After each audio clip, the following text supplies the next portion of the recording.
আগামী মাস থেকে শুটিং শুরু হয়ে এই বছরের ডিসেম্বর মাসে মুক্তি পাওয়া ছবির এখনও অফিসিয়াল নাম এবং পোস্টার ঘোষণার কোনো খবর নেই।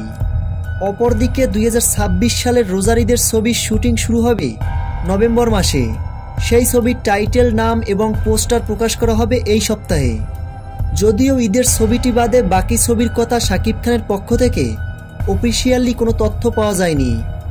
তবে সোর্স বলছে আগামী মাসে শুটিংয়ে যাবেন শাকিব খান।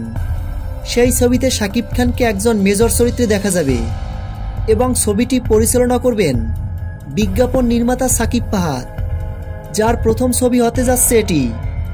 এই সকল তথ্য যদি সত্যি হয় তাহলে কোন ছবির টাইটেল, নাম এবং পোস্টার আগে আসা উচিত? প্রিয় ভিউয়ার্স, আপনাদের মূল্যবান মতামত কমেন্ট বক্সে কমেন্ট করে জানিয়ে দিন। শাকিব খানের সকল আপডেট ভিডিও সবার আগে পেতে ভিডিওটিতে একটা লাইক দিয়ে চ্যানেলটি সাবস্ক্রাইব করে আমাদের পাশে থাকুন।